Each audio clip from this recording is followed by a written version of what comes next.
एक दिन कृष्ण के एक शिष्य ने कृष्ण से पूछा, आजकल सभी लोग आत्मविश्वास के ऊपर ज्ञान बांट रहे हैं, जो कि मेरी समझ के बाहर है। किसकी बात को मैं सही मानूं?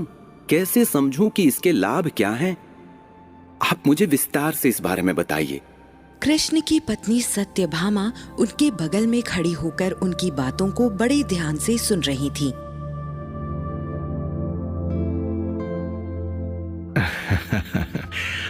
आत्मविश्वास एक खास गुण है जो हमें सफलता की ओर आगे बढ़ने में मदद करता है। आत्मविश्वास को समझने के लिए और इसे विकसित करने के लिए आदमी को अपने जीवन में कुछ जरूरी बदलाव लाने होते हैं। जो बदलाव लाने के लिए तैयार होंगे उन्हें मैं यही कहूंगा कि इसे बारीकी से समझना पड़ता है। एक इंसान अच्छाई और बुराई के मेल से बना होता है। शुरुआती दिनों में किसी से कोई भी गलती हो जाती है जिसे आगे चलकर हमें सुधारना चाहिए। इस दुनिया में हर इंसान में कुछ न कुछ अलग करने की क्षमता होती है जिससे वह दूसरों से अलग होता है। इसलिए हमें अपने गुणों को पहचानना और उसे स्वीकार करना चाहिए। इससे हमारा आत्मविश्वास बढ़ता है और हम अपनी क्षमताओं का उपयोग करके सफलता की ओर बढ़ते हैं। समझे तुम लोग? अभी देखो बादल कैसे आकाश में मंडरा रहे हैं। इनकी क्षमता पर किसी को संदेह है? बिल्कुल नहीं गुरुजी। ऐसे काले मेघ तो मैंने बरसों बाद देखे हैं। लगता है बारिश होने को है। अरे ये देखो, बारिश शुरू हो गई। तभी पूरे इलाके में झमाझम बारिश गिरने लगी। सभी शिष्य तितर बितर हो गए। हर किसी के अपने अपने काम थे। सत्यभामा भी दौड़कर घर की तरफ भागी। श्री कृष्ण भी घर की तरफ लौट गए। घर पहुंचते ही सत्यभामा ने गीले कपड़े बदल लिए। जब कृष्ण भी कपड़े बदल के लौटे तो सत्यभामा ने उन्हें द्वार पर ही रोक लिया और साथ बैठकर बारिश का आनंद उठाने लगी। दोनों काफी देर तक आसमान में फैले काले मेघ देखते रहे। सत्यभामा कई दिनों से एक बात कहना चाहती थी। आज जब उसे मौका मिला था तो ये मौका अपने हाथों से कैसे जाने देती। उसने कृष्ण से अपने मन की बात कही। हे कृष्णा, हम भी जानना चाहते हैं कि आत्मविश्वास क्या होता है और हम अपने आत्मविश्वास को कैसे मजबूत बना सकते हैं। कृपया हमें आप अपने अनुभव से ये बताएं, मुझ में आत्मविश्वास है कि नहीं? हाँ सत्यभामा, ये एक गुण है जो हर इंसान में होता है। ये भेदभाव नहीं करता है, सब में बराबरी से होता है। ये हमें खुद पर विश्वास करने की हिम्मत देता है। ये हमें अपनी क्षमताओं को स्वीकार करने में मदद करता है। जैसे कोई आदमी चाहे तो पहाड़ काटकर रास्ता बना सकता है। कोई चाहे तो पथरीली जमीन को खेती करने लायक बना देगा। कोई चाह भर ले तो खूंखार जानवर को साध कर उसकी सवारी कर सकता है। ये सब सिर्फ आत्मविश्वास से ही हो सकता है। मतलब हमें अपने गुणों की पहचान करनी चाहिए और उन पर ध्यान लगाना चाहिए। इससे हमारा आत्मविश्वास बढ़ेगा। तुमने सही कहा सत्यभामा। यदि हम अपने गुण पर ध्यान केंद्रित करेंगे तो हम अपने आत्मविश्वास का विकास करेंगे। एक और तरीका है कि हमें अपने डर से डरना नहीं चाहिए, बल्कि उसका सामना करना चाहिए। हमें अपने डरों को स्वीकार करना चाहिए और उनसे लड़ना चाहिए। जब हम अपने डरों का सामना करेंगे तब भी हमारा आत्मविश्वास बढ़ेगा। हाँ, मैं समझती हूँ, पर डर का सामना करना आसान नहीं होता है। कोई कैसे सामना करेगा? सत्यभामा, किसी भी डर का सामना करना आसान नहीं है। डर ने हर इंसान के मन में गहरी जगह बना ली है।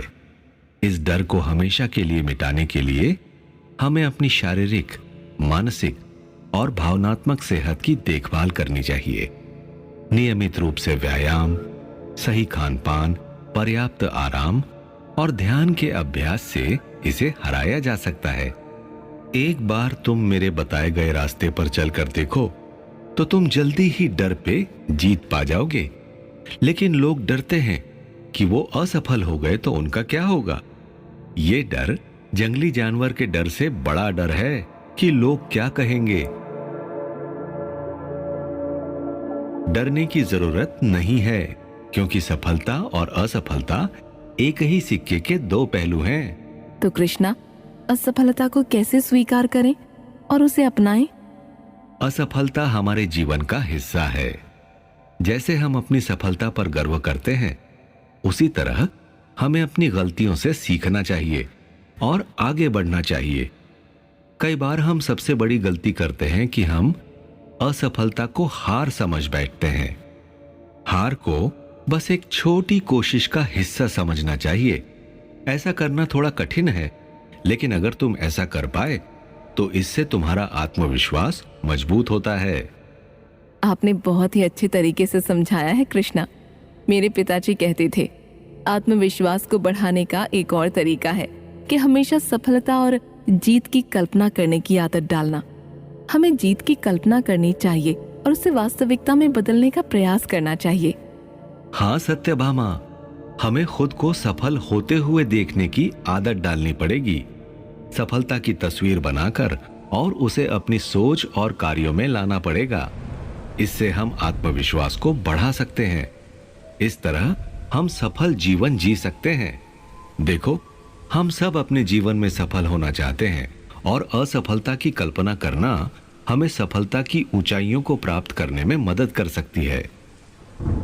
अब आप ये बताओ कि सफलता की कल्पना करने के लिए क्या करना चाहिए? सफलता की कल्पना करने के लिए हमें अपने मन की आंखें बंद करके अपनी सफलता की कल्पना करनी चाहिए। हमें यह विचार करना चाहिए कि हम अपने लक्ष्य को पूरा कर चुके हैं और उसे महसूस कर रहे हैं। जैसे ही हम इस कल्पना में जीना शुरू करेंगे, हमारा मनोबल और आत्मविश्वास बढ़ेगा। सफलता या जीत की कल्पना करते समय हमें यह भी समझना चाहिए कि कैसा महसूस होगा जब हम अपने लक्ष्य को पूरा करेंगे। हमें यह विचार करना चाहिए कि हमें कितनी खुशी होगी, जीतने का सुख कितना मजेदार होगा।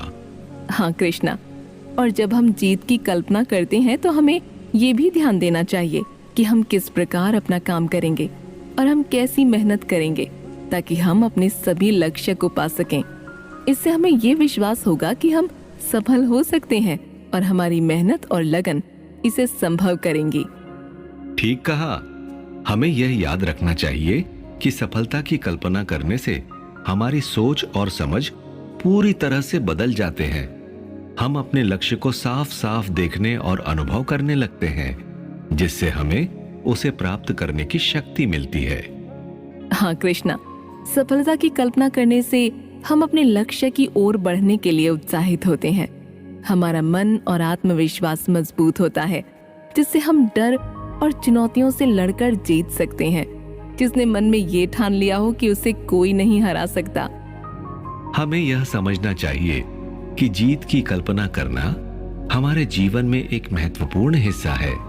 हमें सफलता की कल्पना करने की आदत बना लेनी चाहिए और उसे अपने जीवन का हिस्सा बना देना चाहिए। धन्यवाद कृष्णा। आपके बताए गए आदर्श और उपयोगी तरीके से जीत की कल्पना करना मुझे आत्मविश्वास और सफलता की ओर बढ़ाने में मदद करेगा। मैं इन तकनीकों को अपने जीवन में अपनाकर अपने लक्ष्य की प्राप्ति करने का प्रयास करूंगी। सत्यभामा ने आखिर में कृष्ण से धन्यवाद कहा और अन्य कुछ जरूरी शब्द भी कहे। मैं अब अपने लक्ष्य की ओर अग्रसर रहूंगी और सफलता की कल्पना करती रहूंगी। आपके बताए रास्ते पर चलूंगी। मुझे विश्वास है कि मैं अपने सपनों को पूरा कर सकूंगी।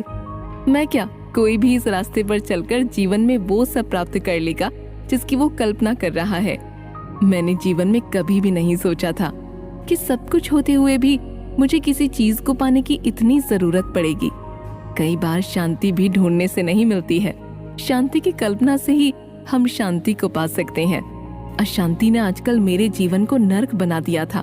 खामखा परेशान हो जाती थी, पर जब से आपके बताए रास्ते पर चली हूँ, मैंने जीवन को किसी दूसरे नजरिए से देखा है।